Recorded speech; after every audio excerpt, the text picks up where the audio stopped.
All right. Welcome to Beyond Sports with Paul and Jeremy. Thank you guys for checking out last week's stream. This week we're going to be expanding on what we talked about last week, and we're talking a little bit about the NFL records. Last week we had a special guest, Evan, on the show that was a Bucs fan, is still a Bucs fan, and we got to kind of hear a little bit about what he thought about how his team did, what they might do this year, and yeah, so now we actually did something a little bit different. Last week we were just talking about the records, what we anticipate, what we think.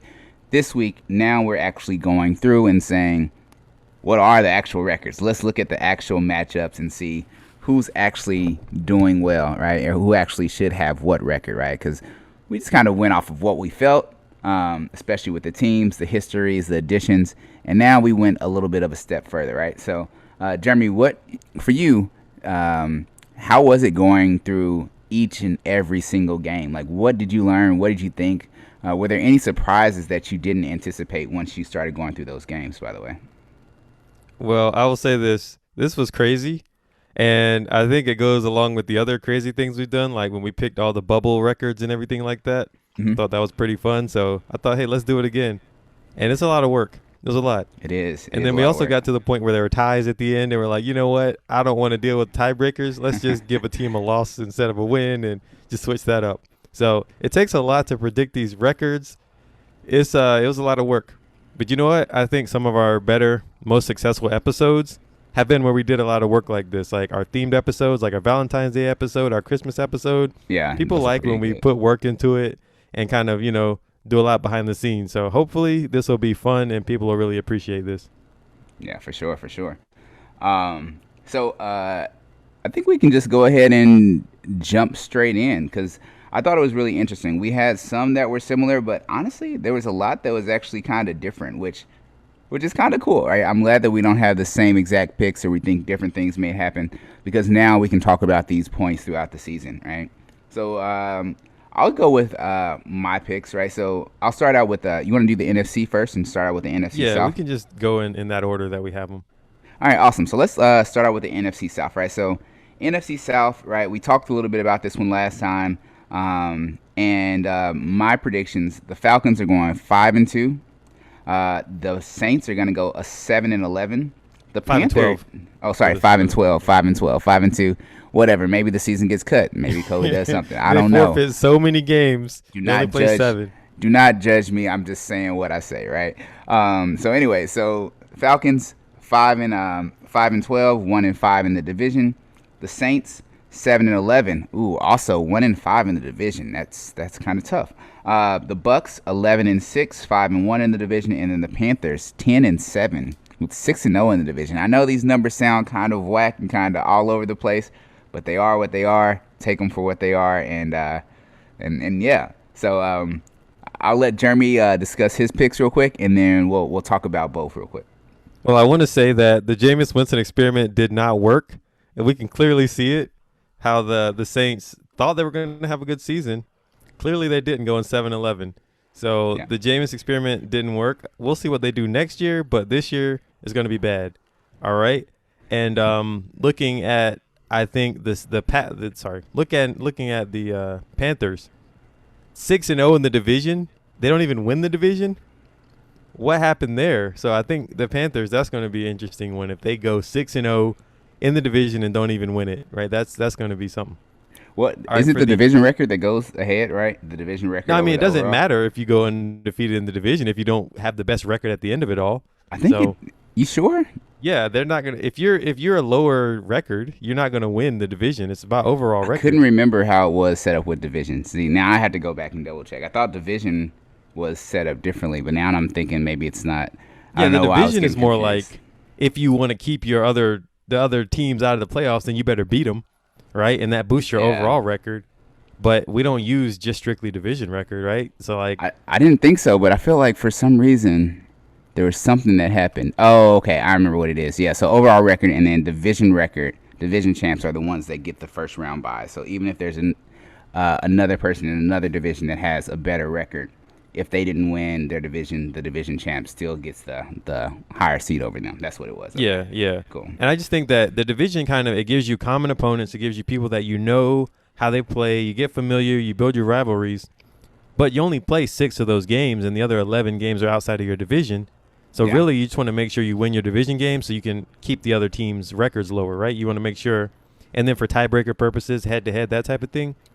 But the Panthers did a lot of work according to you, they did a lot of work and still didn't win the division. That's too bad.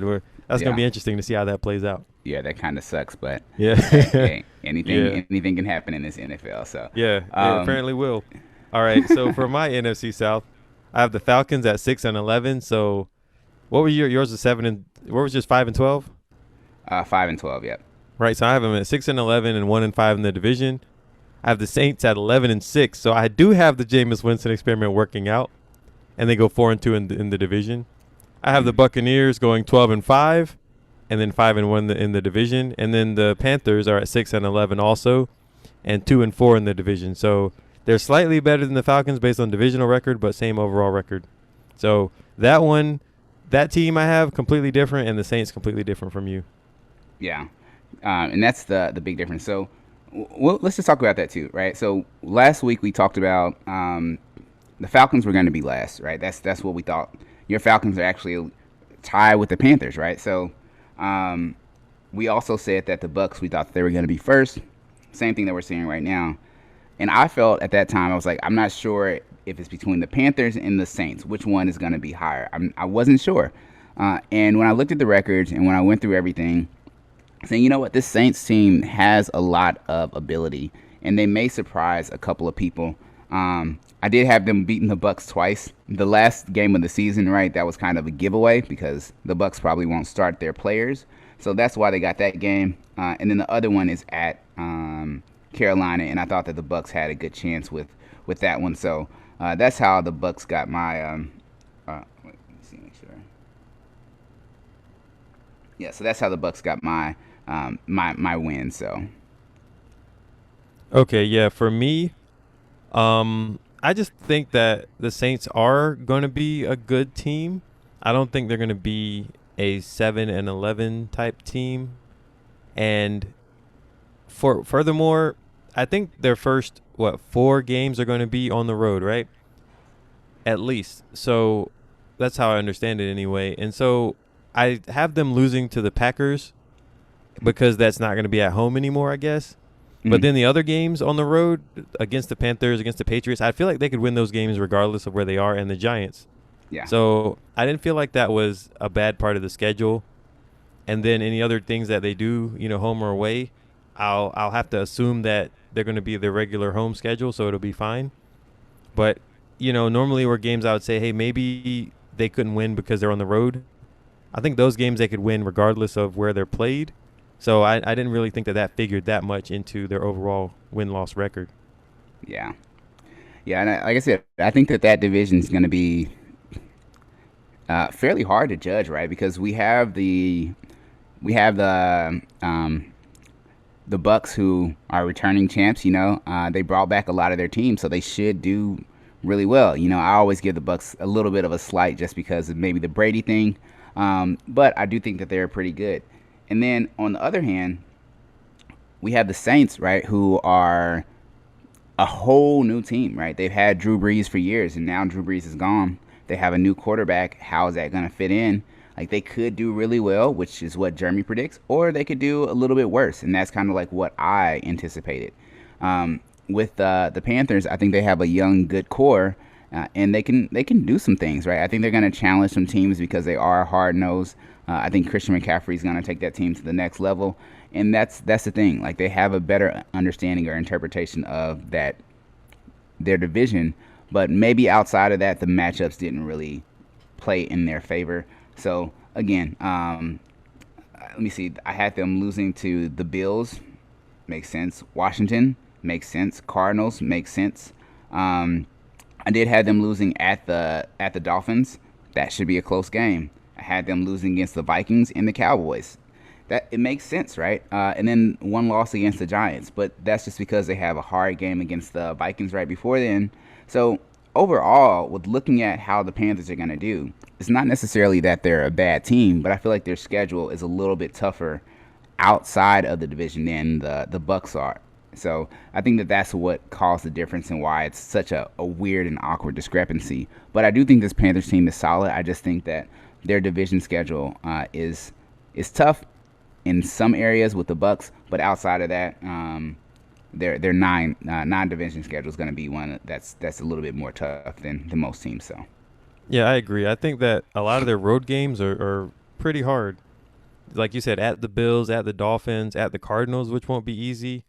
Yeah. And then at the Giants, there's a lot of tough road games. I think the Texans, I think that's going to be one of their easier road games, if not the easiest. But, yeah, their road games look tough. So I pretty much automatically had them losing their road games. So and that's kind of why I have them at 6-11. I think it'll be a better season than last year in a lot of ways, but I don't see them being better. And McCaffrey, as long as he's healthy, and it's just hard to determine if he's going to be healthy or not. I think they, of course, have contingencies for that, because he was hurt the last couple of years a little bit. So I think they'll be able to deal with an injury to McCaffrey, but their schedule's pretty tough regardless. Yeah, I think that's just one of those things. So we'll see how that division goes. I'm glad that we got similar-ish type of records, right? We always said that Saints-Panthers thing might kind of switch a little bit, but I'm happy with what we came up with. You ready to go to the NFC North now? Yeah. Also, I just want to say we're going to every week. We're going to keep track. All right. So we're going to make sure at the end of the week we review the games and who won and whose prediction was correct. So you guys can take the journey with us and see who actually understands how to predict games, who has any idea. It's probably going to be Paul, but you'll see in a minute. Paul's got some crazy ideas. So, I think I'm a little bit more closer to the center on things, but, Paul's more correct but also crazy with his ideas. So we'll see. That's hilarious. I don't know about that. We'll see. I say that's the biggest thing. We'll see. So NFC North. NFC North. So for the NFC North, who do I have for the NFC North? So the NFC North is actually one where it's either you're good or you're bad, and we have two good teams in that division and two bad teams, right? So the two good teams that I have are the Vikings and the Packers, and I have one of them at 13-4, and the other one at 14-3. Both have a 5-1 division record. The Bears and the Lions are at the bottom. Both of them are coming up at 4-13 with a 1-5 division record. So just to put a little bit of emphasis on that, I bet most people thought I had the Packers winning that division, but I actually have the Vikings going 14-3 compared to the Packers. 14-3. 14-3. That is correct. 14-3. All right, so I have the Vikings at 10-7, the Packers at 13-4. Yeah. The Vikings are 3-3 in the division, and the Packers are 6-0 in the division. Yeah. Then I have the Bears at 6-11, and the Lions at 3-14. The Bears are 2-4 in the division. Lions are 1-5 in the division. So Packers win the division. Vikings second. Bears third. Lions fourth. So let me see. Did we have the same record? No, almost the same record for the Lions. So we both think the Lions are going to be terrible. Yeah. I don't think the Bears are going to be as bad as you think they're going to be, but I don't think that they're going to break 500. And I think pretty much the Vikings and the Packers are the two best. I still think the Packers are going to be the better team. Why do you think that the Vikings are going to win the division with a 14-3 record? Oh, people sleep on the Vikings, right? Like, Kirk Cousins has done a very solid job for the majority of his time in Minnesota. Minnesota, it's kind of weird, right? If you think about Minnesota for the years, right, they've always had somebody that's or a team that's actually been doing fairly well, right? So they've had a team that's shown up at multiple points, and when that team has shown up, they've done 10-6 most years or something around that level. Even when they had Teddy Bridgewater, they were a very solid team. Now you still have Adam Thielen there. You have why am I forgetting his name right now? Jefferson, right? And these are two dynamic receivers. And then not to mention that you have Dalvin Cook there that got healthy and showed up last year, right? And I think that he's just going to expand on that as well. So when you're thinking about that offense and then combining that with the defense and combining that with how poor some of the teams are in their division, it definitely helps them get a little bit ahead of the game, right? So they have a lot of easier games. And then outside of the division, right, they have the Steelers at home. They have at the Bears, Steelers at home, right? They have at the Lions. I had them losing at 49ers, right? But they're winning at the Chargers, at the Ravens, at home against the Cowboys, right? Against the Lions, a win at home against the Seahawks, and at the against the Cardinals and the Bengals, right? So there's a lot of games that are in there that are kind of tough, but I think that Minnesota has a lot of playmakers. That Chargers game might be one that's kind of close. Again, the Cardinals game could be, but I feel like the Cardinals are still trying to figure out themselves a little bit, but they do have a very strong team, but this is going to be a shootout, and it's going to all be about the playmakers. So I think that there's a very good shot that they could do really well this season.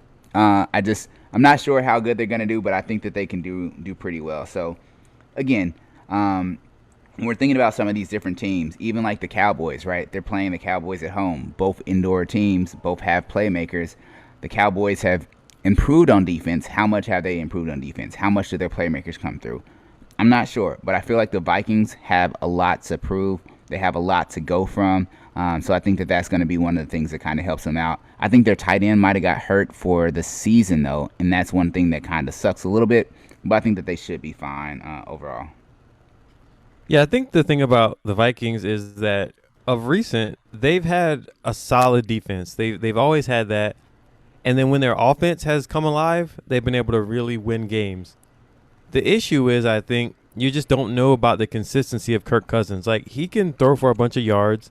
Sometimes he just makes really bad balls. Like, he throws a very catchable interception, right? He throws a very interceptable ball.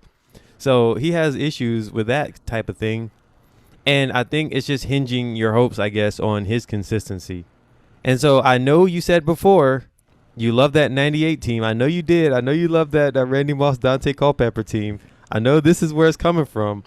But Randy Moss ain't coming through that door. Dante Culpepper ain't coming through that door, man. We'll have to see about it. Chris Carter ain't coming through that door. He was my favorite wide receiver coming out of last year's draft. And Jefferson? Yeah. Yeah. And I drafted him in fantasy, and then I dropped him because I was silly, and then you picked him up. I know. Yeah. Don't think I ain't got that vision, though. I draft every good player and then drop them. After I talk about him, you're like, yeah, Jefferson's going to kill it. Then you draft Jefferson. Yeah, this year I talked about Jonathan Taylor. No, I didn't draft Jefferson because you said he was going to kill it. I drafted Jefferson because he was still available, and you might have said he was going to kill it. I don't know. Maybe I did. But the thing is that he's a very dynamic receiver, and he can do a lot of things that are really well. Do a lot of things really well. And there's another receiver that I'll talk about this year that is going to have a bigger impact than most people anticipate. But that won't be until we get to the end of the NFC. So keep an eye out for that. But again, I think that the Vikings, they have a lot of pieces. And then when you're talking about Kirk Cousins, when you're talking about him passing and what that offers and him doing the interceptions, Dalvin Cook, man, he is another level. I know like a lot of people kind of shorted Dalvin Cook when he came out of college because of all of the issues. He didn't run as fast as what people thought he was, but he's solid out the backfield. He can run, he can catch, he can do a little bit of everything, get him in open space, and he can take it to the house, right? So you have a lot of big-time playmakers on this team, and that's just one thing that you have to remember when you're talking about the Vikings. They seem like that team that's just there, but they always show up, and it's just going to be on them to take that step to the next level. Yeah. Dalvin Cook definitely has shown out as an NFL player. I think more than what people even expected. So when he's healthy, he's a problem. So that'll be interesting. Like, hopefully he stays healthy all year and puts up great numbers, you know. Yeah. And another part of this, we forgot to say, this is the biggest NFL season ever, right? We have to keep saying that because we've never formally said it. The biggest NFL season ever. And because of that, we're talking about production, hopefully production that is going to be unprecedented.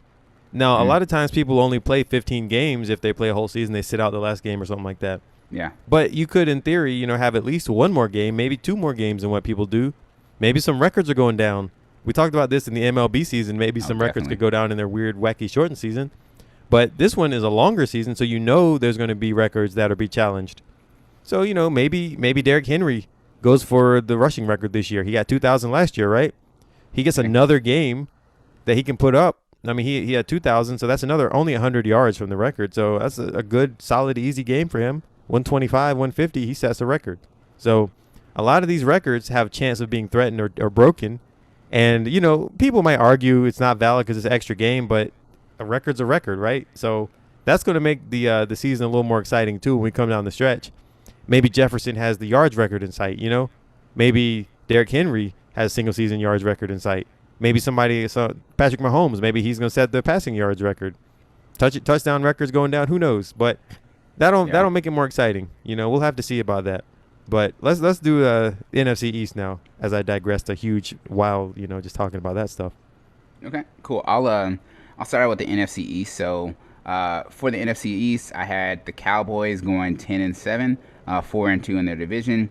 The Eagles going 5-12, 1-5 in their division. The Washington football team going 9-8, and then 4-2 in their division. And then the Giants going 8-9 and 3-3 in their division, right? So all those teams are fairly close to division games, 4-2, 3-3 outside of the Eagles, who I'm just not sure if they have enough to really consistently push forward in that division. I've never really been that huge of a Jalen Hurts fan, but maybe he changes my mind this year. I'm not sure. He hasn't changed my mind yet. That's indicated in the record. But maybe throughout the season, he'll start to show me that he has something else that I hadn't seen in him that shows that he can be a productive NFL leader for a National Football League team. Our records are pretty similar. They're almost exactly the same. So for the Cowboys, I have them at 9-8 this year with a 4-2 divisional record. So they're always going to hover around 500. I'll put them at 9-8 this year. The Eagles at 4-13, so really similar to yours, 1-5 in the division.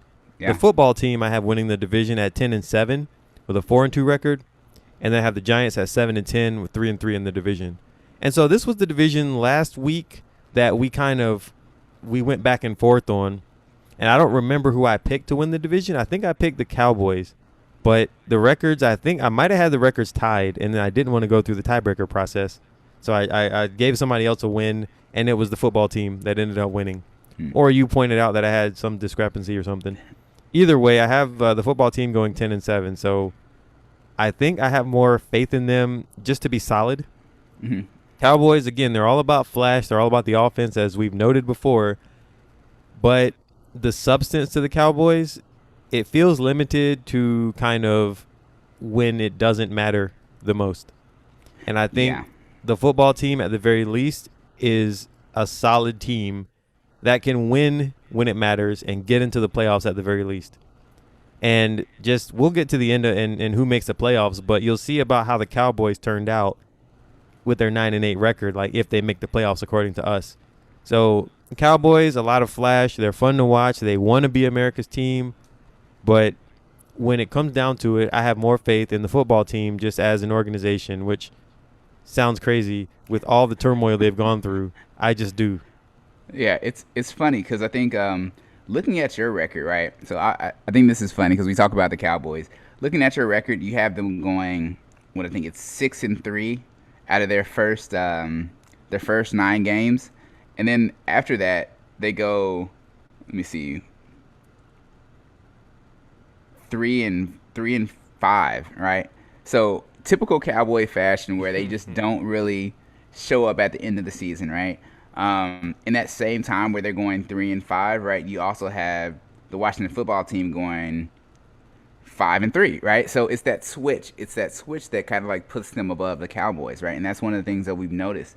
So I think the big thing is, can the Cowboys hold on at the end of the season, right? Those games, you have them losing to the Chiefs, winning against the Raiders, losing against the Saints, losing against Washington football team, losing against the Giants, winning against the Giants, losing against the Cardinals, and then winning against the Eagles, right? So, again, very close. And some of those games could go either way.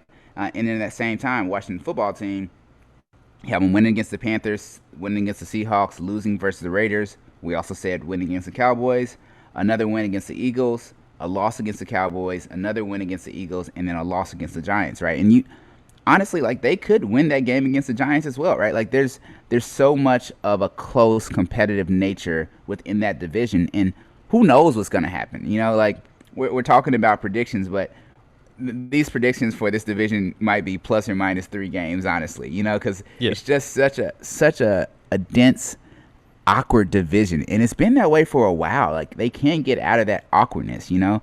So it's going to be interesting to see what happens within that division for sure. Yeah, it's a bunch of teams that aren't great, but it's actually really competitive every year.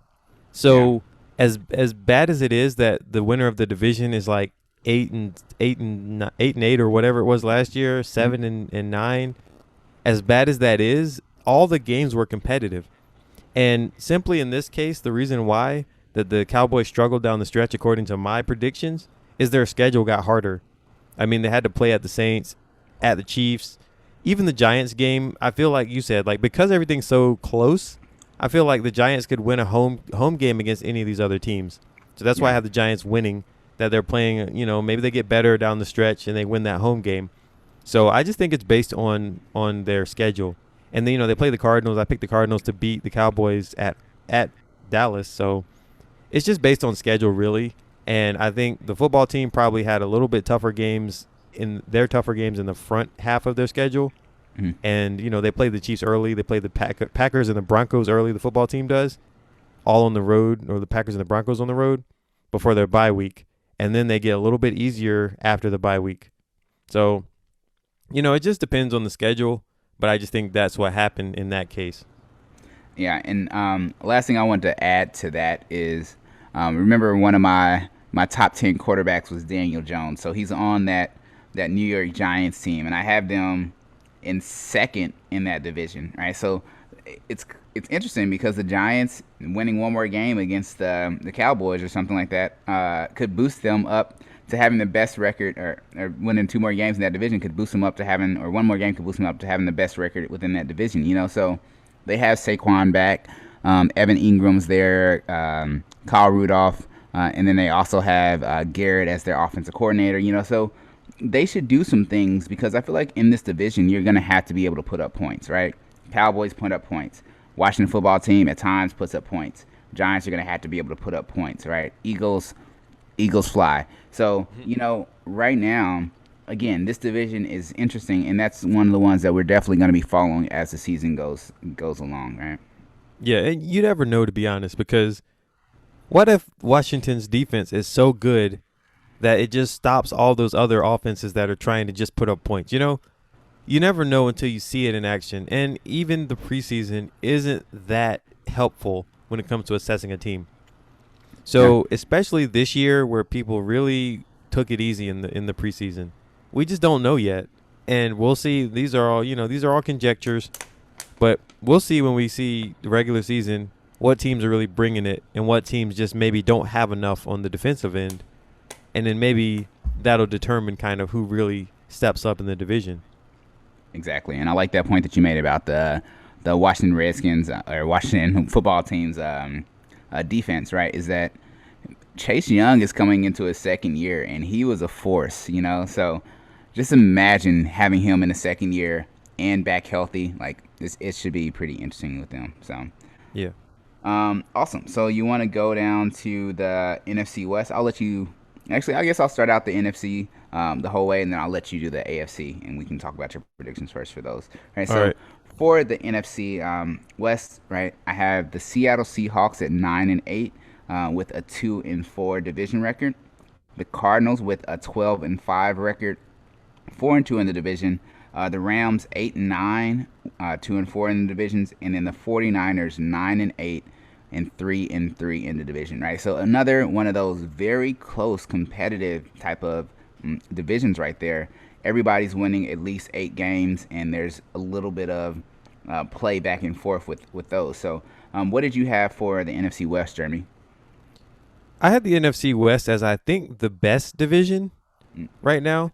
And there's only one team that I have that's under 500. So I have the Seahawks at 6-11 and 0-6 in the division. And that's the lowest record. That's the only team that's not at 500. I have the Cardinals at 10-7 and 3-3 in the division. Yeah. The Rams at 11-6 and 3-3 in the division, and the 49ers at 13-4 and 4-2 in the division. Why do I have so much faith in the 49ers? I can't tell you. So I just don't know. That's just what happened. Maybe it's the quarterback controversy that they have out there. It might be. When you have two quarterbacks, that means you have three, really, right? So like that's even better. I think isn't that what they say about quarterbacks? Either way, you have a quarterback controversy, your team's going to be better, and that's what I think is happening there.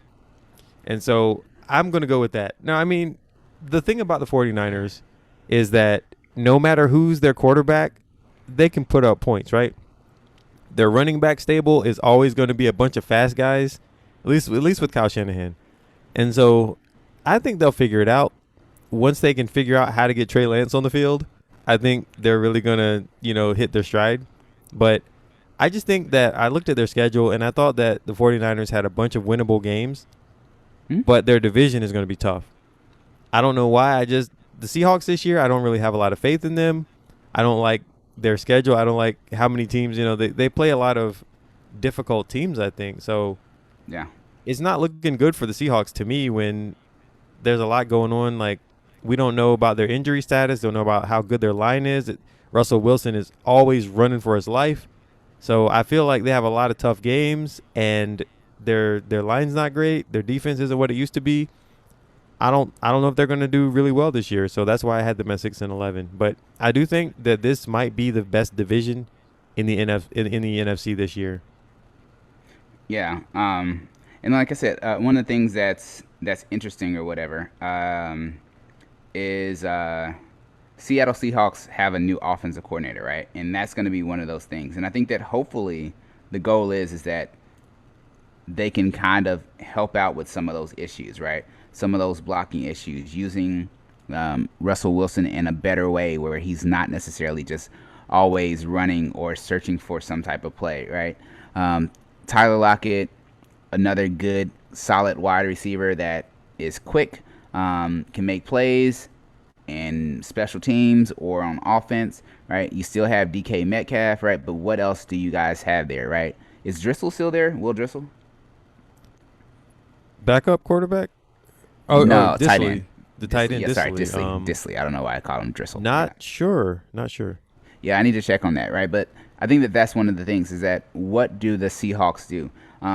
It's going to be one of those interesting type of things, right? Because they have a lot of guys, right? But at the same time, it's going to be one of those ones where it's close. So I think I had the Seahawks losing against the Colts, winning against the Titans, right? But Vikings, 49ers, and then winning against the Rams, losing against the Steelers, winning against the Saints and the Jags. Again, a couple of teams where you're just not necessarily sure exactly how they're going to be. Losing against the Packers and the Cardinals, winning against the Washington football team and the 49ers. So I think that the Seahawks are actually going to be a solid team, but they're still going to be developing. And some of these other teams are just going to be kind of tough. But ending the season with the Texans, the Browns, the Lions in those 5 final games, that's definitely going to be one of those things that helps boost their record up. So I think that's going to help them out. What is your the 49ers. I'll say this about the 49ers. Their quarterback controversy is one of those things where I'm just not necessarily sure how that's going. They didn't name a starter, and then Garoppolo was like, yeah, I knew I was going to be the starter. And then the coach was like, okay, Garoppolo's the starter. But it's just one of those weird things. So I think in their first, the first 6 games, I have them going 4-2, and I think that that's going to be one of those situations where even maybe after that 5th game where they had that bye where they switched the quarterbacks and they say, you know what, let's go to Trey Lance, let's see what he has to offer, because we've already lost against the Lions, we've lost against the Cardinals, we barely beat the Eagles, the Seahawks gave us a good run, and we got blown out by the Packers, right? Let's see what we can do now, and then they come back, maybe they lose the first game against the Colts. But then they go on a run of 5 games with Trey Lance in there, right? Lose against the Seahawks again, win 2 more games, and then people start to figure out Trey Lance at the end of the season, lose to the Titans, the Rams, and the Texans. Hey, I see that could happen. That's a very logical thing that I think could take place, right? So I think that that's one of the things that I'll say about the 49ers. And then I'll just ask you, what is your thought with the Cardinals, by the way? I like the Cardinals, I think, and I think they've been getting better the past couple years. Mhm. I think my issue is just kind of they probably have a ceiling. I know you have them doing really well this year. I'm just not sure if that is above their ceiling. I mean, Kyler Murray, he has limitations, and I don't know if he's going to figure out how to overcome them other than running the ball. Like, can he throw in the pocket? Can he play inside of the pocket and not have to scramble so much and be able to keep the offense going? I mean, he does a lot of good things, and he can get out, he can rifle the ball, but I do feel like he can be game planned for. So I think that kind of limits them. Not sure how much I like Cliff Kingsbury in general as a coach. I just don't know, but I think that they keep a good defense, so I think that helps.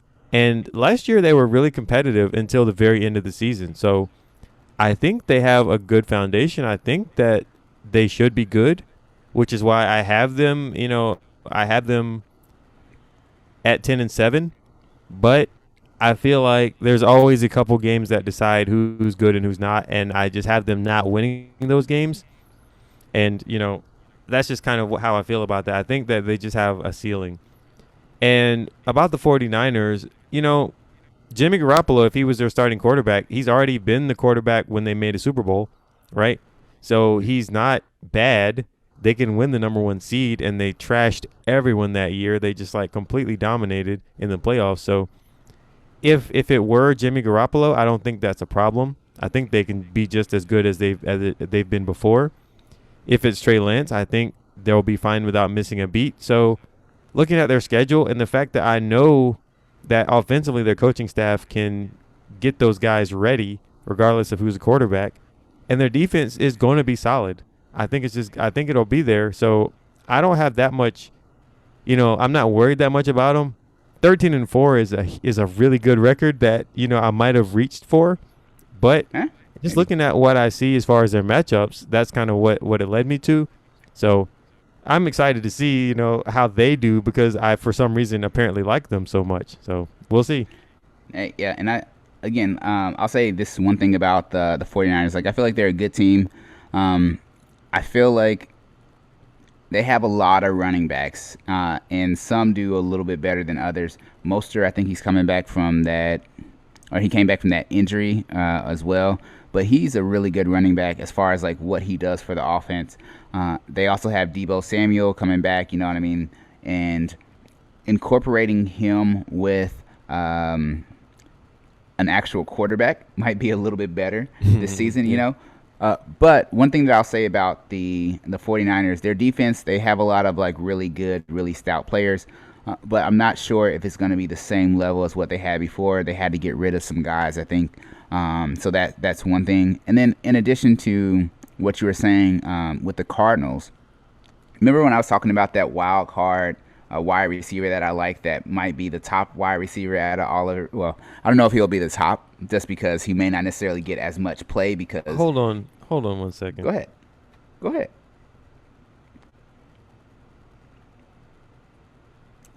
Jeremy left us. So while that happens, I'll tell you a story about Jeremy. Actually, I don't know about any stories about Jeremy outside of I used to burn him in fantasy football. I mean, in flag football. Yeah, he was really fast, but I got moves, man. I got moves. I know how to get separation, and that was probably his biggest issue. He didn't know how to not bite on the fakes. So that's one of those things. But while we're on the subject, I just want to thank everybody that was here last week, that came to the show, that joined the discussion. We really appreciate it, and I love the energy that it brought. Hopefully we can get some more of that type of energy in the future. I think that'll be super, and it'll be helpful for us, especially with trying to grow and finding out what you guys like. So Jeremy should be back. So yeah, I'm back. All right, cool. Yeah, so I'll start the video, but you go ahead and finish. Sorry to interrupt you. Yeah, you should be sorry. I got no time to be interrupted by the likes of your kind. I don't know. This red shirt on. Was that an IU shirt? Yeah, man, IU. That's one of them open house shirts. Yeah, I got that same one. So. Yeah, I love this shirt. I was telling people about how I used to burn you in flag football practice, but you burned me one time because you came back and you were fast for 1 week. And we're like, how did Paul get fast? And then every other week you weren't fast again. Because you burned me one time. I'll give that to you. I didn't play wide receiver, man. I just. I got burned by a D end. I know. Yeah, it is what it was. But so coming back to the Cardinals, right? I said that there was a secret weapon wide receiver on one of these teams that's going to show out, and that receiver is actually a part of the Arizona Cardinals. And I think that this is one of the reasons that Kyler Murray will have a little bit more success this season, right? So he had DeAndre Hopkins, right? That deep threat, that guy that can go up, get the ball. Oh no, I don't know why that happened. I think I was just pressing something and my watch heard me talking about the roster for the Cardinals, and man, Apple Watch, they snitches, bro. Straight They're snitches. even now. There you go. We're both even. Straight snitches. But when we're talking about the Cardinals, right? So you had DeAndre Hopkins that could kind of like go up and get it. You had Larry Fitzgerald, a little bit older but secure hands, you know. And one of the things that the Cardinals didn't have was that just like quick playmaker, right? Christian Kirk can do some of that stuff, but he's just he makes plays. He has solid-ish hands, and he's had that ever since he's been at Texas A&M, right? But now, do you know who the Cardinals selected with their second-round pick, by the way? No. It's a Boilermaker. His name is Rondelle Moore. Oh, yeah. He peaked as a freshman. He didn't peak as a freshman. That's the issue. He was only healthy as a freshman, right? And then he had his injury issues, right? But even as a sophomore, when he came back, he was still dominating. And that's one of the things that works with Kyler Murray. When you're talking about Kyler Murray and you're talking about how he goes about the offense, how he makes plays, he needs to have those guys that are quick, that can get open, and that are sure hands, right? And that's one of the things that Rondelle Moore does. Combining that with him running in like the 4.28, 4.31 type range, like this is a very dynamic weapon. When you talk about him being able to get into the open field, and Kyler Murray being able to find him and him being able to separate, he's already been making a bunch of big plays in camp. He has really good hands. He's probably going to play on special teams as well. They're using him in reverse plays. They're using him in bubble screen plays. And this is what you want to see. So I think that that's going to be one of those things that kind of helps out and fills out that offense. They also have Chase Edmonds and James Conner as well in the backfield. So now you have that 1-2 punch. You have the guy that can be more of the receiver, the more finesse back, and then you also have that power back that's ready to go and just dominate, get those goal line carries.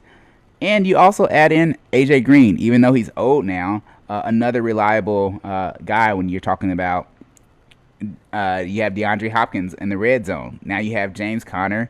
You also have Rondelle Moore. You also have A.J. Green. And I think two of those guys can just go up and get it. One of those guys can leave his player like nothing, and then James Conner can get into the end zone. So, and then Kyler Murray can also do the same thing, right? So I think they have a very aggressive attacking offense now, something that they thought they were going to have last year, but they didn't. And I think that this year is going to be something that kind of helps them out. Not to mention that on defense, they still have J.J. Watt, Chandler Jones, Isaiah Simmons, one of those top round draft picks, right? Buda Baker's making plays, and they also have Robert Alford coming. So this defense is going to be very solid for the Cardinals. So it wouldn't surprise me if they do a lot better than a lot of people anticipated. So that's why I have the Cardinals doing so well this season. Okay, we'll see. We know that there is a great bias for Purdue and Indiana, anything in general. So everybody take that with a grain of salt, because had it not been a Purdue guy that they drafted, he'd be like, they ain't going to be good. So just take that with a grain of salt. But these are his picks, and his biases go into it just like mine go into it.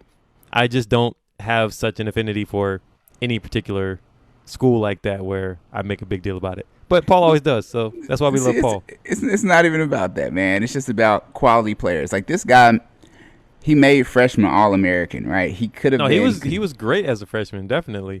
And then I just felt like it's too bad he couldn't have gone to the NFL right then. You know what I mean? Well, he had the injuries, right? And I think that that's the same thing. Like his biggest thing is going to be making sure that he doesn't have injuries. And it wasn't even injuries from getting hit. It was more or less injuries from like smaller things. So that's going to be the big thing with him. Can he stay healthy and can he stay on the field? If he can do that, then they have a weapon that's going to help them out tremendously this season. So. All right, let's go to the AFC.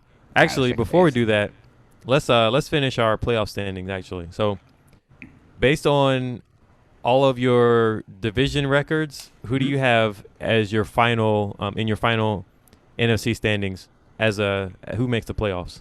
Okay, so I have the Vikings number 1, Cardinals 2, Bucs 3, Cowboys 4, Packers 5, Panthers 6, and then the Washington football team 7. All right. So in my final standings, I have the 49ers first, Packers second, Bucs 3, football team 4, Saints 5, Rams 6, and Vikings 7. And I think we'll go after we do the AFC. We'll go through and then do the playoffs as well. So that's where the NFC stands. So if you guys kept track of that, Jeremy has 3 teams that I don't have in the playoffs, and I have 3 teams that he doesn't have in the playoffs. So that's a big difference, right? He has the 49ers as the number 1 team in the playoffs. I have them not even making it. So we'll see. Yeah, and the odds that we're both bad at this, I feel like, are low. So somebody's completely wrong. Actually, I don't know. We both could be really bad at this, but we'll see. That's the whole point, right? We'll see. We'll definitely see about that one. So, all right. So, AFC. I'll start with the AFC. All right. We'll start here in the AFC South for whatever reason. These divisions are ordered arbitrarily. So I have the South, so I'll do South.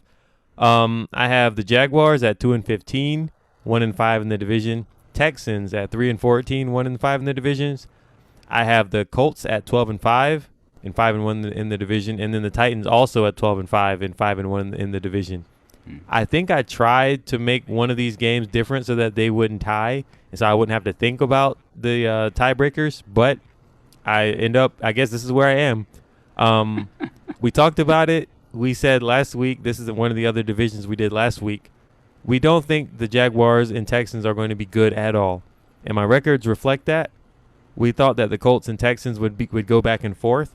I have them splitting, I think. So each one of their one loss is just to the other team. So I have them splitting their 2 meetings, and that's kind of how it goes with these teams as of late. And so they both end up 12-5. I think I have the Colts winning the division based on some tiebreaker that I feel like is not arbitrary, but I think they'll end up winning the division. So I don't know who I said last week. I probably said Titans. But I think based on the tiebreakers, I think the Colts end up winning the division, but they tie with a 12-5 record. Yeah, I think it was 12-5 record, and then it goes to the division, then it goes to head-to-head, and so all that's tied. And then I think the next one might be strength of schedule or something or like that. Or like common opponents or something. Yeah, I don't know. Common opponents, strength of schedule, something along those lines. So I had to make an executive decision, so I did. You're good, right? So I had something a little bit different. I actually think the Jags are going to be better than the Texans this year. So I gave the Jags a little bit more. I do like Lawrence. I think that he can help out that team. I do like some of the things that they have down there. Urban Meyer trying to build up that team and take it to the next level. Smart guy, right? He's going to find a way to win some of those games. So what I have is the Jaguars at 6-11, 2-4 in the division. The Texans at 3-15.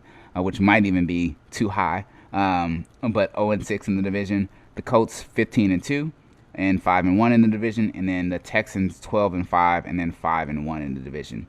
So first off, the Texans are playing 18 regular season games here, so you might want to go and check and see what their record's supposed to be. Let me see. All right, cool. 3-14. There we go. Let's correct that, and then it turns into a date. All right, 3-14. There we go. Exactly. So 3-14, and then like I said, the Titans at 12-5, and then 5-1. Cool. So we both have the same division records for these guys. But what about the Colts and the Titans? For me, I think that the Titans have a really strong team. Julio Jones, Henry, again Ryan Tannehill. I don't know if Ryan Tannehill is ready to take that leadership role of maybe putting more on his shoulders, right? You have to remember that they used Derrick Henry a lot last year, right? Like he's averaging, 26 touches a game, something crazy like that. So he was definitely very involved. And now you're asking Ryan Tannehill you have to be a more of a decision maker now because we have Julio Jones out there, we have AJ Brown, so we have a lot of guys that are going to need the ball. So you're going to have to make some throws. And luckily you have those two guys that know how to go up and get it. But again, it's going to be a little bit more competitive. And then especially when you're talking about some of these defenses, right? I don't know if the Texans defense is going to be much of anything. The Jags defense might be pretty solid. The Colts defense should be pretty solid. And then some of these other teams, right? The Titans are going against the Dolphins. They're going against the 49ers. The Steelers sometimes have a solid defense. The Rams, right? The Chiefs are blah, blah, blah. But again, the Seahawks, Cardinals. So when you're talking about the Titans, I think that they do have a really solid chance to do really well this season, as you can see with their record of 12-5. But I don't think that they're going to be better than the Colts. I think the Colts are actually one of those teams that a lot of people are sleeping on because they're the Colts. And yeah, like I feel like that's one of the things. We do have a point to make when we talked about the Colts having the highest COVID numbers, where COVID issues will cause them to sit players or not have the practice. But I don't think that that's going to be as big of an issue. I think that Carson Wentz is one of those guys that's going to try to make the smart move, knowing what it means to his team and knowing his background. He's going to try to make sure that he's out there every single game. I'm not sure if he's the best quarterback, but I don't even know if he's going to have to be with that strong defense and Jonathan Taylor, as well as the weapons that he has on offense are just ridiculous, not even to mention the line again. So I think the Colts team this year, with the teams that they have to beat, let me see, the hard teams, they have the Cardinals, the Bucs, the Bills, which they have a loss, sorry, my computer froze. I have a Mac and it's tripping right now. But so let's see. The Rams, maybe the Ravens, at Dolphins, at 49ers, all wins. All wins, man. All wins. Like I said, I think that you guys are sleeping on the Colts, man. Like the 49ers are a win.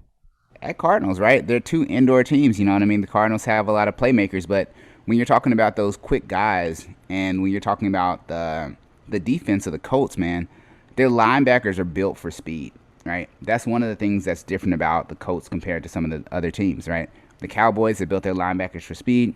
The Colts, their whole team is about speed, and that's what the Cardinals offer, is a lot of speed, a lot of playmaking, especially with Rondelle Moore and Chase Edwards and Kyler Murray, right? But when you have these linebackers that can stay and they can cover people, and then you also have safeties like Julian Blackman that can have a lot of range and is out there waiting for picks, right? You have ball hawks that are just so I feel like people are sleeping on the Colts. We'll see what happens. Maybe they'll lose their first game and we'll get a quarterback next year. But if they don't, look, we're solid.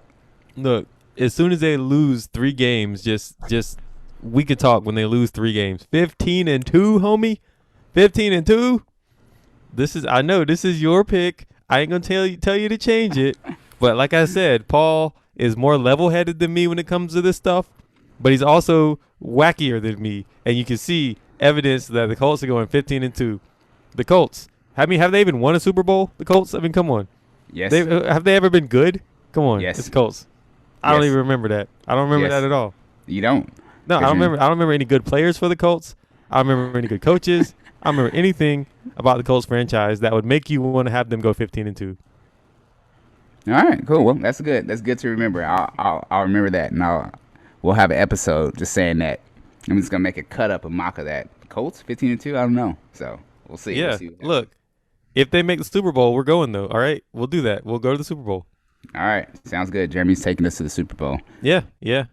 But I will get reimbursed. Sounds good. He's writing it off on his taxes as a business expense. Yeah, exactly. Business. As soon as we get the media passes, it's all business. Hey, there we go. So now we have that division. Like I said, we feel like it's either going to be the Colts or the Titans. Both teams are very solid. They shouldn't have too much competition with the Texans and the Jaguars. Who knows? Maybe Tyrod Taylor shows up and does something that I'm not expecting. Maybe David Johnson has that second coming of his career. I don't know. I just don't see it for the Texans. The Jaguars, like I said, they have a young team, a young quarterback that's going to try to figure it out. He still makes plays, so they'll be able to stay in some of those games. And they do have James Robinson, right, as their running back. So, again, they do have some guys that have did very well before, and that's just going to add. I don't think that their games are going to be blowouts, but I do think that they're going to have some really strong showings this season. And as you mentioned, Tyrod Taylor, we're both Tyrod Taylor fans. We both support Tyrod Taylor. The good thing about this situation is there is no young hotshot quarterback behind him. I mean, kind of Deshaun Watson, but let's just say Deshaun Watson doesn't count in this case. Yeah, so this could be the first time in a long time where he's secure in the starting spot. And that's kind of all we want to see is Tyrod Taylor be able to lead a team for an entire season, right? That's all we want to see. What if they brought in I'm Cam? Happy about that. What if they brought in Cam too? So what if they had Tyrod, Cam, and Deshaun Watson on the same team? That would be pretty wild. Like, who would play? Yeah, that's a good question. Who would play? I don't know, man. Just have both of them. I have to say, just have both of them in the backfield. Have Cam and Tyrod Taylor. Yeah, just do a three-person backfield with a running back, Cam, Tyrod Taylor. Like, make people guess.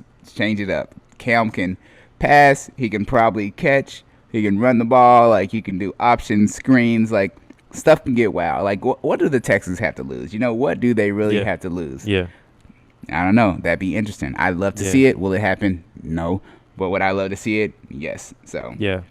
All right. Well, let's move on to the AFC North. This division, I feel like, has flipped in recent years in a way. Yeah. And I don't really feel like it's going to look the same. So I have the Bengals at 2-15, 1-5 in the division. The Steelers at 7-10, also 1-5 in the division. The Browns at 13-4, 5-1 in the division, and the Ravens at 10-7, 5-1 in the division. When I first did these predictions, I had the Ravens with a really good record, and then I started to think they're probably not as good as I think they are, and I kind of think I elevated the Browns up a little bit more based on that. So I still have them winning almost all their division games, and they're losing to each other in the division. But I still feel like overall the Browns are going to have a better year. And I think just looking at kind of the first few games that the Ravens are going on, and they're having a really hard time with their running back situation too, and they're a running-based team. They have to play at the Raiders, the Chiefs. They can beat the Lions, I think, but I have them losing those first two games at Raiders and home against the Chiefs. I have them losing at Broncos and losing against the Colts at home. And that one, I think, I really worried about that Colts game, you know, because I was like, yeah, what if the temperature is a certain way, the weather's. But I think if they don't have, if the Ravens don't have their running back situation right, they're going to have a hard time scoring points because they don't like to put the ball in the air, not since they've had Lamar Jackson. So that whole running back situation really kind of scared me off of the Ravens. We'll see how they change and how they adjust through the year. Maybe they really do let Lamar Jackson throw the ball more. But as of now, I have them at 10-7 in the division. Or 10-7 overall, 5-1 in the division. I was going to say, I think that the Ravens, like you're saying, with what is it, J.K. Dobbins, right? Is their lead back right now? So yeah, he's out.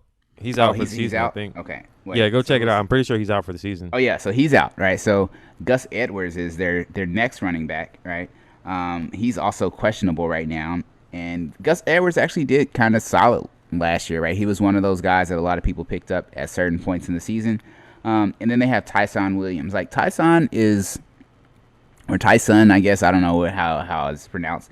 He's an interesting back. He's a bigger back, but he knows how to cut. He knows how to, find space, but he's not dynamic. You know, and I think that's one of the things to kind of keep in mind. You have a very dynamic quarterback, and now you have more of a power back that's kind of like a finesse power back, if anything. So I think that's that an oxymoron. Yeah, it's weird. Like, he can run up the middle, but he prefers to go outside more often. Like, he's more quick to bounce it and try to expand that play out. But sometimes that can hurt when you're a big back like that, you know what I mean? And you're trying to make those types of cuts. So he's more of that finesse, big body type of guy, but he can be used as a power back in certain situations. So I don't know. I think that he doesn't have that speed to be the right type of finesse back, and that's one of the things that hurts him. But he does have enough every now and then to get around the corner on some of these defensive ends. So the Ravens running back situation is one that is kind of worrying. And then also they've always had that issue with the passing game. But this year, Marquise Brown, Sammy Watkins, Devin Dunbury. So I think that with that group, right, you never know. I don't think that they're going to do as well. I think the injury issues really hurt them. Miles Boykins is another guy that's on the IR, right? Rashard Bateman, another guy that they just picked up that's a big body that can catch as a rookie, is on the IR as well, right? They still have James Proche, who is another good wide receiver, a smaller guy, quicker guy, kind of similar to Marquise Brown. But, they just don't have that full team right now. And I think that that's what's going to hurt the Ravens.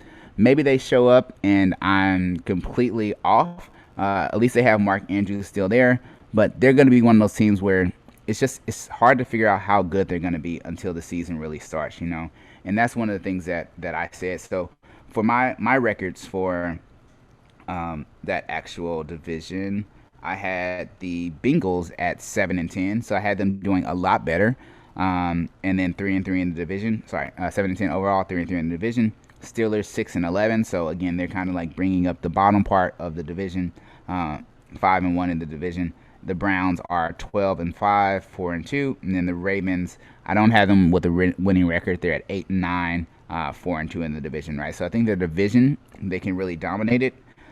But some of those games outside of it are just going to be kind of hard. So yeah, I'm not really sure what happens with them. They have the Browns, the Packers, at the Dolphins, at the Bears, versus the Vikings, against the Chargers, against the Colts, against the Chiefs, and at the Raiders.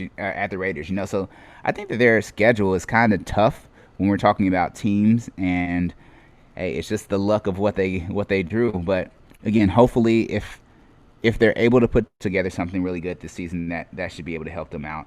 I do want to talk a little bit. I don't really worry too much about the Steelers. Like, they got a new running back. Their old running backs are gone. Their wide receivers, you still have Juju. And then Ben is getting a little bit older. What happens with that? Is he even starting the whole time? Who knows, right? So I just don't think they're going to do that well. But what about the Browns, by the way? And then we'll talk a little bit about the Bengals. Well, I think somebody has to win the division, and I do feel like the Browns figured something out last year. Mm-hmm. And I think I talked about this when I ranked Baker Mayfield so high in our quarterback rankings. Mm-hmm. I think they as a team figured something out, and I think they understand how to win now. I think that franchise for the past maybe 30 years has been so sad, the years that they've existed, and I think they start to figure it out now, and I don't think that it's going to be just same old Browns kind of thing. I think that they have some confidence. I think we know that they have a good defense. We know that they've got some good players on that side of the ball. Mm-hmm. All we need is to make sure that Baker Mayfield doesn't turn the ball over. Their running backs are really good too. They're a solid team. So I just think they just need to be solid. And if they continue to be solid, they can win a lot of games. I don't know if they'll be able to go deep in the playoffs, but I see them as the best team in that division right now. And until something happens that changes my mind, I'm gonna feel that way. Yeah, and I'm the exact same way, right? They figure something out, right? And Baker Mayfield, it's interesting. Like, I saw him, I think, 3 years ago, 4 years ago, and he was just kind of like a relaxed, chill dude, just trying to enjoy life. I think this was after he got married or right before he got married or something like that. And I felt like he was ready to take that next step forward. And now I'm seeing how he is and seeing the maturity that he's coming to play the quarterback position with. I feel like he can do even better, right? You have Baker Mayfield, and then you have Nick Chubb, who is, again, dominating. And I think that that's one of the things that kind of helped them out overall last season was Nick Chubb really coming alive again, right? And showing, hey, we can use the running attack. We don't even have to worry about the passing. We'll let the running attack open up the passing game. And then you also have Kareem Hunt. who is kind of forgotten at certain times. But remember what he's able and capable of doing. And then you still have Odell. You still have Rashard Higgins. Then you have Jarvis Landry there. Again, Devon Peoples-Jones, another like bigger wide receiver out of Michigan. But not sure how he's going to do. But those first two are really good. You have David Njoku. And then you also have Harrison Bryant, who's another guy that may see some action. But then Austin Hooper, that used to be with the the Falcons, right? Yeah, right. Falcons. So again, you're adding a lot of pieces to this team, and the biggest thing is going to be how does their line hold up? How much time do they get? How is the running game going? But as long as the running game is going for the Browns, looking how, I won't say weak, but how their division is set up with the strength of the different teams, right? We realize that their offense should do fairly well. And we didn't even get to the defense, right? Jadeveon Clowney is still there. Myles Garrett's still there, right? Malik Jackson, another big guy that's able to dominate. Denzel Ward, Ronnie Harrison Jr. They have a lot of guys. And then not to mention Greg Newsome the second, right? He's another one of those rookie cornerbacks that is really good. Again, we're talking about guys that have that ability to be playmakers on the defense. And the Browns defense, adding that to a strong offense, I think that's just going to really help them out with showcasing what they can do this year within their division and within the NFL. So we have a huge disparity with our picks for the Bengals, and I don't want to go too much into that because we've been doing really good on time. So we'll just pay attention to that. I think I definitely undersold them for only 2 wins. I think they can't be as bad as they were last year. So I think somewhere between 2 and 7 is probably good, but we'll keep an eye on the Bengals. Let's just say that. Yeah, only thing I'll say about the Bengals, I do like their quarterback, and I think that after having a year, seeing a little bit of what he can do successfully, and then also, again, they still have those guys, right? They have, I think you forgot about this, right? Joe Burrow. I'm not a Joe Mixon fan, but he does his stuff, right? Tyler Boyd, T. Higgins, Jamar Chase, right? That's what they have to throw to. And just adding Jamar Chase there for Joe Burrow is going to be amazing. The defense is okay, you know what I mean? But I think that offense is going to showcase a lot of what they can do. So that's why I think they'll do pretty well with that one. And don't tell me to rush, man. I'm good. You're just about to go deep. Let's just hope they can keep them upright. All right. So let's do AFC East now. All right, AFC East. Yeah. Go ahead. So I have the Jets at 2-15, 0-6 in the division. Patriots at 3-14, 2-4. The Dolphins at 13-4, 5-1, and the Bills at 12-5, 5-1. Now, I was really surprised at what happened with the Patriots on my picks. It just felt like it was spiraling out of control the whole time. I wanted to give them more wins. I just couldn't. And those benefited the other teams in their division. And I feel like this one's also a lopsided division, according to me. I just don't have any faith in the Jets, and I think we might have said that before. But the Jets I have no faith in. And so the Bills and the Dolphins are the beneficiaries of that. I don't feel like the Dolphins should be the best team, but that's what happened. And maybe it's a quirk of the schedule, we'll say that. But that's what I have right now. So the Dolphins end up winning the division at 13-4. Hey, towel. Either we towel with you or we don't, I guess. You know what I mean? So I think the Dolphins do have a solid team. I'm not sure how good they'll be. That's another one of those question marks. So when we're talking about teams like the Ravens, I think the Dolphins are right in there. How do they do this season? What steps do they take? Can they be that good of a team overall? Not sure, So that's one of the things to keep in mind. For me, I had it a little bit different than what Jeremy had. So I had the Patriots at 5-12 with 2-4 in the division. I had the Dolphins at 9-8, 4-2 in the division, right? So they're still doing really well. And then I have a kicker, right? So you guys are going to love this. I have the Jets not winning a game this season. Not one single game. Not one. First time ever, 0-17. Because it's the biggest season ever. Yeah, the most points scored against ever, right? I think that the Jets, they're just one of those teams, and I don't know if Wilson is that type of quarterback to be a rookie to take his team to the next level. I don't see that poise and composure that I've seen in some of the other guys that have been rookie quarterbacks that have been kind of successful, right? Joe Burrow, even him, he did really well for the time that he was there, but he had that poise, and I don't see that same thing in Wilson. I feel like he's going to struggle a lot more than what people anticipate, so I don't think they're going to do really well. On the flip side of that, Jeremy, what season is it? The biggest season ever. All right, awesome. So I have the Bills going 17-0 this season. 17-0, not losing a game, and also not losing a game within their division. That would be awkward if they lost a game in their division but went undefeated. So we're not going to say that. But, again, this Bills team, man, they are built the right way. They're built for success. And their schedule is not that tough. You know what I mean? Steelers at home, at the Dolphins, home against Washington, home against the Texans, at the Cheifs. That could be kind of taxing. At the Titans, right? So people could say maybe those two games, but I feel like the Bills have enough to kind of frustrate some of these teams, you know. At home against the Dolphins, then the Jags, the Jets, the Colts game at home. Again, a tough one, but they still can pull it out. At the Saints, who knows where the Saints might be playing.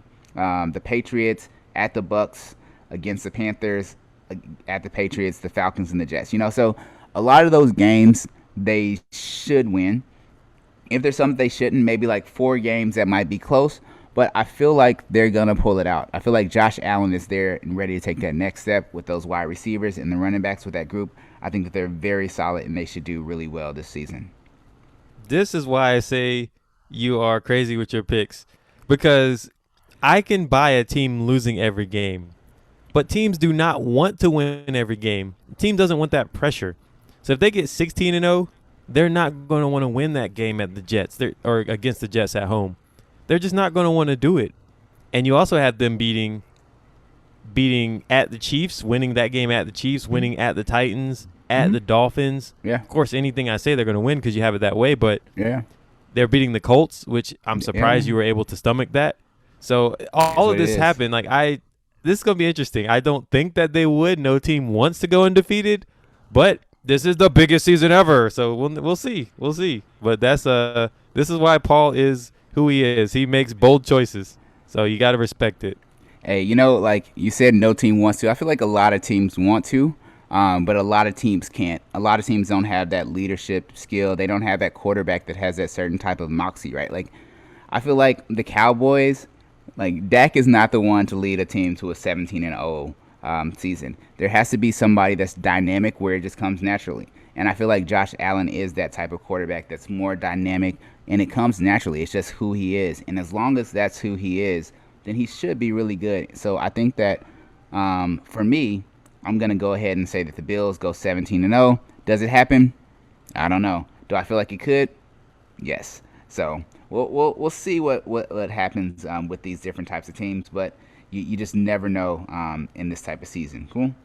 I'm going to be on pins and needles every week with the Bills. I'm going to watch every Bills game until they lose at the Dolphins in week 2, and then that's it. But every week before that, I'm going to be on pins and needles. All right, cool. So week 1. And this all could go to the gutter in week 1 against the Steelers. But we'll hot see what in Miami, happens. though. You know how them teams go and they go down to Miami in the fall, and they just burn up and lose? So we'll see. Yeah. All right, cool. So what about the AFC West? So this is our last division. All right. To talk about. Let me see. So the AFC West, I feel like, is the most competitive division, at least in the AFC. So I feel like it's going to be really tough to pick. I have the Broncos at 8-9, 2-4. The Chargers at 11-6. So I have a lot of faith in the Chargers this year, 3-3 in the division. The Raiders at 8-9, 3-3, and the Chiefs at 14-3. 3-3. So the Chiefs have been dominating the NFL for the most part the last couple of years, but they always take a few losses in the division. Like, I think last year they got beat by the Raiders and they almost lost twice to them. They get pushed in the division. And then the Chargers, with Herbert coming, like, he got so much better throughout his rookie year, and they have good players, and I think the Chargers can make noise. So I like them at 11-6. The Broncos, probably will be sneaky good because they have such a good defense. that even with the stabilizing force of Teddy Bridgewater, I think they could probably win a lot more games than people would think. And 8-9, right around 500. And the Raiders is the same situation. The Raiders have, I think, a good foundation. They just, for some reason, don't get over the hump. So I think 8-9 is pretty appropriate for the Raiders. So I feel like it's going to be a really competitive division, and I think those games I would like to watch all year, follow that division, because I just like those teams as far as their competitive nature. Yeah, I feel like the thing with me is I think the Broncos are okay. I'm just not necessarily sure where to put them, right? So their defense is still fairly solid. They have a lot of guys that can play on the defense, and I think that that's going to be their biggest saving grace. But Teddy Bridgewater has always been a fairly solid quarterback. Melvin Gordon, Javonte Williams, right? They have a little bit of a running back type of issue maybe there. Cortland Sutton, a good wide receiver. KJ Hamler, another solid wide receiver. Jerry Jeudy, Tim Patrick. Again, they have a lot of guys that can make plays on that team. The biggest thing is, will they? Right, and that's what I need to think about with this team, because I think Teddy Bridgewater, like I said, he's a good quarterback, but he's more of a team manager. He's more of one of those guys that can go out there, make those good passes, but is he able to take advantage of what all these guys can offer? I'm not sure. That goes that way. So what I did with that is the Broncos actually had them going 4-13, which might be a little bit lower than what they actually should do. 1-5 in the division. The Chargers 10-7 in the division. Again, Jeremy was talking about Herbert and what he's been able to do, but I do have them going 2-4 in the division, because again, that division I feel is very tough and very competitive and challenging. The Raiders 7-10. They kind of improve a little bit, but they still have a lot of issues, right? Like, I don't know if Ruggs is going to be the guy that is that number one wide receiver. I don't know if his hands are that good. He has the speed. He can get open. But does he have what it takes to be a number one receiver? I don't think that he's right there. So maybe the Broncos-Raiders records get switched, but I had them at 3-3 in the division. And the Chiefs, I had them at 15-2, 5-1. I do have them losing at the Broncos and against the Cowboys. But you just never really know with those type of teams. So for me, again, we have another one of those 15-2 teams, and then I think that it's kind of split. So you have one team 4, 7, 10, 15. I wasn't as close as Jeremy was with this division, but I do think that it's going to be tough. It's going to be tough in that division because, like you said, there are some competitive games, and the Chiefs have gotten beat by like their interdivision rivals. So there's definitely one thing to keep in mind. So what do you think about the Raiders, by the way? I really want to like the Raiders. Like, there's no reason not to like the Raiders. I think everybody had the starter jacket. I feel like yeah, the starter in the jacket, 90s, dude, like, come on. There's always something alluring about the Raiders.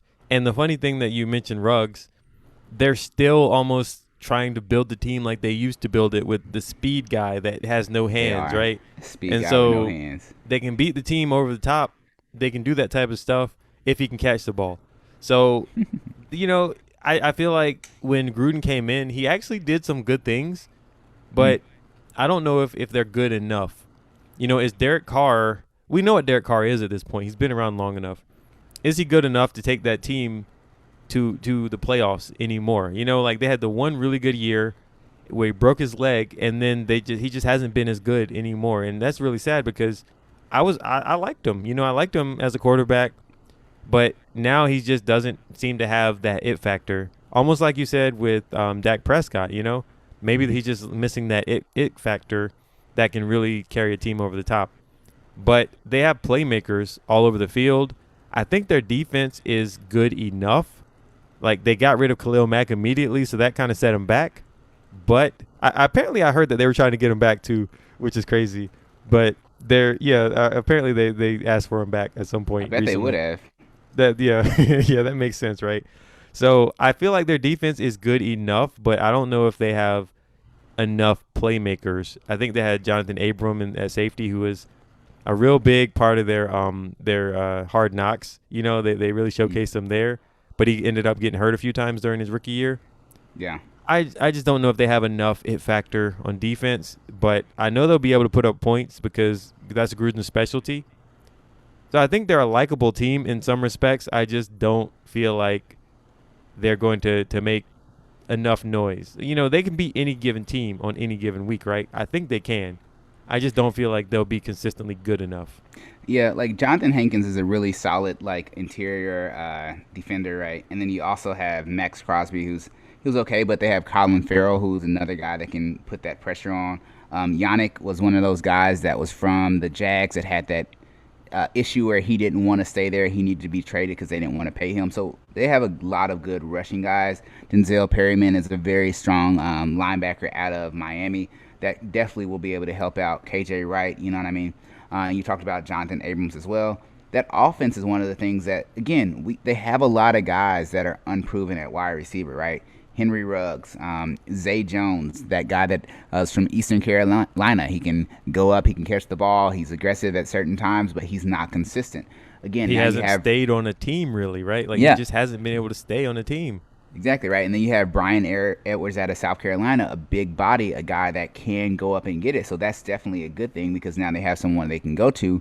Hunter Renfrow, we saw what he can do. Willie Snead, but Darren Waller, right? Darren Waller will be that check down option. He will be that guy that has mismatches. And I think that that's one of the things that they're going to have to make sure that they use. I just realized that they have Ricky Incognito. I didn't even know that he was still playing or on anyone's team. But no way he's still in the league. No way. Is. That's crazy. So, yeah. You sure it's not his son? Is it Junior? Nope. Yeah, so it's like, again, I feel like their team, the Raiders, they may have some issues with finding that consistency, right? It's hard to be consistent. I like that point that you said. They just keep going with these fast wide receivers. It's like they want to make their fans super excited, like, oh, he's wide open, we're going to score a touchdown. Mm-hmm. And then he drops it, and then they just disappoint them. And that's what the Raiders have been doing for a little while now. Hopefully they do better now that they're in Vegas in the new stadium and that they have the fans. Hopefully that gives them a new set of energy. But we'll definitely see what happens after that. Cool. So did you want to let me see. Yeah, let's do that. Let's go ahead and do the playoffs here. Okay, so the playoffs. My final standings for my playoff teams, I have the Chiefs at the number 1 seed, the Browns number 2, Dolphins 3, Colts 4, Titans 5, Bills 6, and Chargers 7. Yeah, so I have something that's a little bit similar. I have the Bills at number 1, the Colts, the Chiefs, the Browns, the Titans, the Chargers, and the Dolphins squeaked in. So that's how I had it. And the Dolphins, I think I had them as a 9 and 8 record. Yeah, 9 and 8 record. So they barely squeaked in, but no teams under 500 are making the playoffs this year. That's my prediction. Okay, because it's the biggest season ever. It is the biggest season ever. All right, and so let's jump back to the NFC really quick. We don't have to do all the rounds. Let's just talk about your championship game. So I'm going to have the 49ers and the Packers in the championship game, and the 49ers win the NFC championship. All right, so I'll just add all of them. My division, I had the Vikings, Cardinals, Bucs, and Packers. Again, I didn't have the 49ers making the playoffs, which who knows. But then as far as the championship game, I have the Bucs versus the Packers. Oh, go figure, right? But this time I have the Packers winning that NFC championship game. You know that's not going to happen. If that's the same matchup as last year, we getting the same result. You know, I don't think so. I think that this is one of those things. This could be Aaron Rodgers last year in the NFL. A lot of people don't really talk about that because it's not one of those things that's a popular conversation, and he still has so much to offer. But, you know, we saw Drew Brees leave the NFL last year after trying to make it to his championship and win that. We saw Rodgers trying to get there as well. Brady got his. Maybe they thought that Brady was going to retire. He didn't. But I think that this year with this Packers team, they have so much more to offer. And I think that because they have a lot to offer, because Aaron Rodgers is still there, because they're more solidified, I don't think that all that offseason stuff really is going to play a part in how this team does this year. But with the firepower that they have and the consistency that Aaron Rodgers has shown year after year, I think that they're able to make that jump over the Buccaneers this season. So we'll see what they do, and they're playing from an underdog role. So I think that them being an underdog is one of those things that helps them out as well. Yeah, my issue is that the last 2 years under Matt LaFleur, the Packers have not been a big game team. They've gotten beaten in all their big games, and they got beat, I feel like, twice by the 49ers. I mean, at least I know that they got beat in the championship game by the 49ers a couple years ago. I thought they played them that same regular season and lost to them. I'm not sure. But they lost. Did they lose to the Bucs twice last year? Maybe. I can't remember for sure. But either way, in those 2 championship games, I know that they just did not play well in the big moments. And I thought they had lost to those same teams before. So almost as if they didn't adjust properly, you know what I mean, and change anything about their game plan and were just really predictable. So yeah, we have to figure that, can they play well in the big games? I'm not sure if they can, and that's what worries me. So I can put them in the championship game, which I did, but I have no faith that they'll win no matter who they play in the championship game. So, again, that's another one of those things that I need to see it before I even believe it. Yeah, so, and like I said, that division, it could be, or that conference, it could be very, very interesting, right? Like, all those teams have a lot of positives, and I feel like it's definitely going to be dependent upon matchups with who makes it. But right now, and I have the Packers as the NFC champs, so we'll see what happens with that. I have the Packers, and Jeremy has the 49ers. What about the AFC for you, Jeremy? Who do you have for the AFC going to the divisional round? Divisional round, and then the championship game. All right, so I have the Chiefs, Browns, Bills, and Colts in the divisional round. So the Chiefs play the Colts, and the Browns play the Bills. So I have the Chiefs winning that game, and the Browns winning theirs, and the Chiefs and the Browns are in the championship game, and the Chiefs win to represent the AFC in the Super Bowl. So I'd have the Chiefs and the 49ers. That sounds like a rematch. Whatever. But you got the same rematch from a couple years ago, Chiefs and 49ers Super Bowl. All right, so I actually have the Bills, Colts, Browns, and Chargers, right? So I have the Chargers actually going and beating the Chiefs, right? And the Browns beating the Titans. So Chargers beating the Chiefs, which is an upset, right? But who knows, Herbert's been taking a lot of steps forward. And maybe, we've seen some times where Mahomes has struggled at times, And if you can get him into that situation where he's struggling, he's not making the plays, first game of the playoffs, maybe there's kind of an issue, right? So I have them getting beat. Then I have the Bills against the Colts in the championship game, and I have the Colts as the champions of the AFC. So the Bills don't have the perfect record throughout the season. They end up getting beat by the Colts in the championship game. Does it happen? I don't know. Can it happen? Definitely. No. Definitely. The answer is no to both of those questions. All right. Well, we'll see. We'll see what happens overall.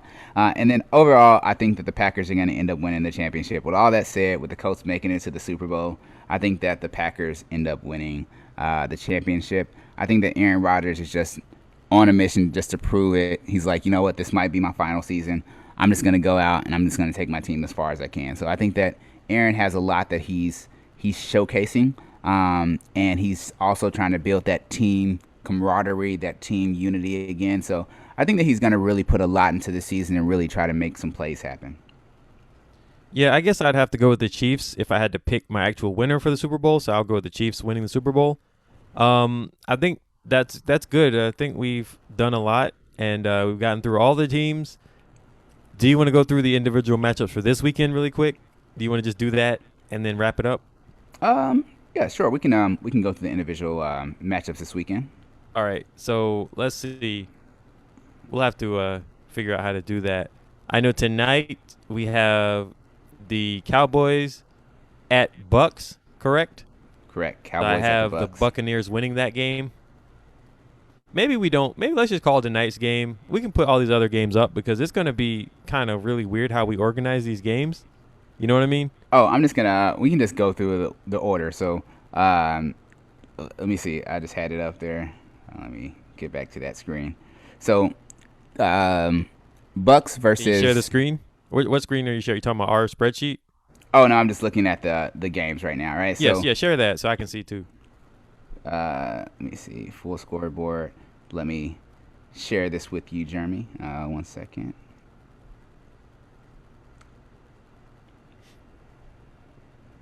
Where is Zoom at? Zoom. Oh, I had to. But yeah, I'll take the Bucs tonight. All right. Okay, cool, right? So, again, slow internet. Maybe something's happening. Maybe it's because I'm streaming to Facebook also. Yeah. But, probably. yeah, so that game, right, as far as the Bucs and the Cowboys, right? So you said that you had the Bucs for this one, right? Yeah. Yeah, I also have the Bucs for this one as well. So I think the Bucs are going to win this game. It just makes a little bit more sense to me with those two teams. And then the Eagles and Falcons. Who'd you have winning that game? I have the Eagles. No. Sorry, I have the Falcons winning that. Sorry, I have the Falcons. Okay, you have the Falcons winning that game. I also have the Falcons winning that game as well.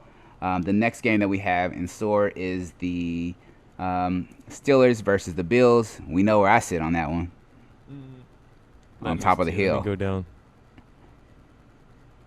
All right. I have the Bills winning that game. There we go. So consistency with that one. The Vikings versus the Bengals. Who do you have with that game? I have the Vikings winning that one. Same. I also have the Vikings winning that game. 49ers versus the Lions. 49ers. Okay.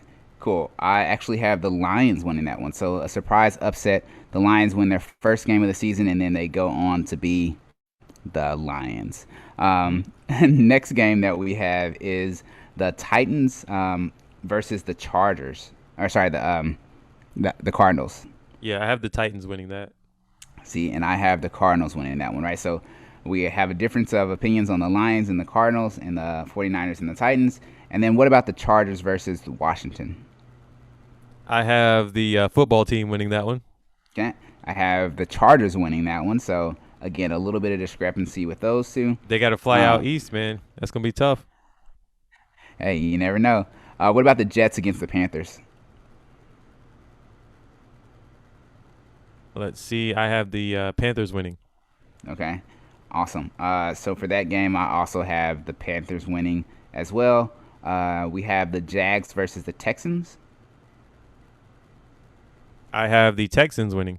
I have the Jags, right? So, again, a little bit of difference. Well, like I said, that makes it kind of That's just based clearly for me. It's only based on the home team on that one because I didn't have a single inkling as to that. I feel like the Texans they could be bad, but they're probably not going to be that bad. Yeah, as bad as we anticipate. Yeah. They probably won't be.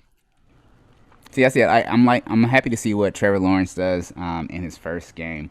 I think that he's going to show a lot of people that this is why they drafted me, and he's going to put up a good show. So I think that that's what's going to happen. What about the Browns versus the Chiefs? I think that's going to actually be a fairly good game. So who do you have winning that game? I have the Chiefs winning, and again, that's a home team kind of thing. You get those extra 3 points in the spread, so I feel like the home field advantage will work to the Browns or to the Chiefs' favor this time, but they're probably going to be closer than you would think. Yeah, I have the Chiefs also with that game. And then what about the Dolphins versus the Patriots? Dolphins. Okay, cool. Also, let me make sure. I have the Dolphins winning that one as well. Packers versus the Saints. I have the Packers winning that one. I also have the Packers. And then we have the Broncos versus the Giants. I have the Giants winning that. Okay, nice. I think I have the Giants. Let me double check. Make sure. Yeah, I have the Giants winning that game. And then what about the Bears versus the Rams? I have the Rams winning. Okay, I have the Bears winning that one. And then the last game, our Monday Night Football game between the Ravens and the Raiders. Those two teams that we're just not sure about all the way. Who do you have winning that game? I have the Raiders winning that game. Okay. That nice. one, I'm actually going to watch that one, I think. Like, a lot of Monday Night Football games, I'm like, whatever. But that sounds interesting. That's probably going to be one of those games you turn to it, and you're like, you know what? I thought this was going to be better than what it was. Like you'll watch like a half of it, and you want to tune out. But it sounds really good, right? See, I also have the Raiders winning that one as well. And again, like I said, that's one where it's gonna be interesting, right? It's interesting to see two teams that have questionable passing attacks. How do they do? How good is this team gonna be? Both of them have running backs that are, well, one's out, and then the other one's kind of an interesting case in Josh Jacobs. So Jeremy also took Josh Jacobs before me in fantasy football right before I was going to pick him up. So he took Jonathan Taylor. He took Josh Jacobs. The past couple years. Yeah, you should have left him alone. Years he's been in the league, I feel like I've had him. So I felt like I might as well keep on with him. Hey, so outside of that, we've talked about the season. We talked about the records. We've talked about week one. Overall, what is your take on this NFL season? What would you like to see? What would be some of the surprises? Anything like that? Any type of final thoughts about this season and where they're going to go and where the teams are going to do? It's the biggest season ever, so you never know. There's going to be surprises. I mean, it's the second edition of the biggest playoffs ever. So again, we have to take that into account. One team with a bye, wacky stuff can happen. The playoffs last year were crazy. The Nickelodeon broadcast. Hopefully that comes back. That was the best part of the entire playoffs, right? Yeah, that was the best part. So we can look forward to that. I just think that we still don't know how this this policy is going to work with teams having to forfeit games with positive tests from unvaccinated players. It's going to be crazy. So, like you said, teams might not play all their games. They might get a loss, but they might not even play the game. We just don't know. So this is going to be another wacky year, and maybe Paul's crazy predictions actually come to fruition. Because, like I said, this guy is level-headed when it comes to analysis, but when it comes to picks, he just picks with his heart. He's all over the place. So I'm interested in seeing how that works out too.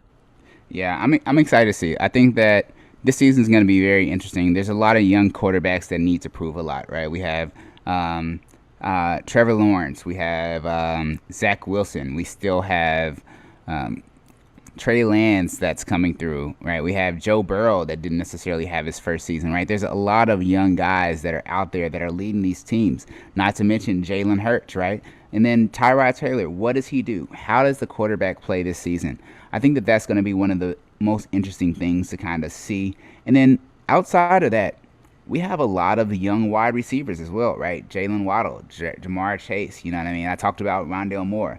I think that these young guys are at that point that they can really establish themselves and try to take it to the next level. So it'll be interesting to see. There's a lot of quarterback transition in the NFL right now. We talked about the Falcons a little bit. They have Matt Ryan, Josh Rosen. Does Josh Rosen play at all this year? And if he does, what does he show? Carson Wentz coming to the Colts. What happens there? There's a lot of interesting storylines that I'm excited to see. So we'll just keep those in mind. Biggest season ever. I'm excited to see what records are broken. I'm pretty sure that there are going to be some that are broken for sure.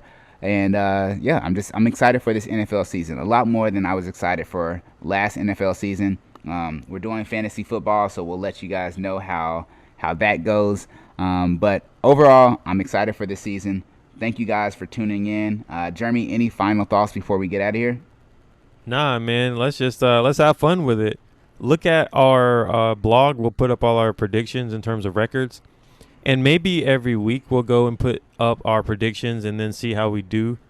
It just depends on how much work I want to do. But just check out the blog and see all of our official predictions, just in case all these numbers and stuff didn't settle in your head right. So check out our blog at, It's at Weebly. Look up Paul and Jeremy Sports at Weebly.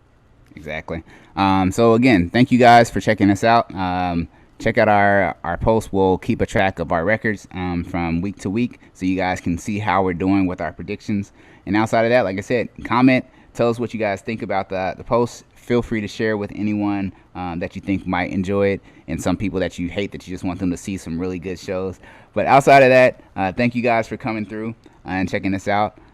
This is Beyond Sports with Paul and Jeremy. I'm Paul. I'm Jeremy. All right, and thank you guys. Have an awesome weekend, and talk to you guys later. Peace. Bye.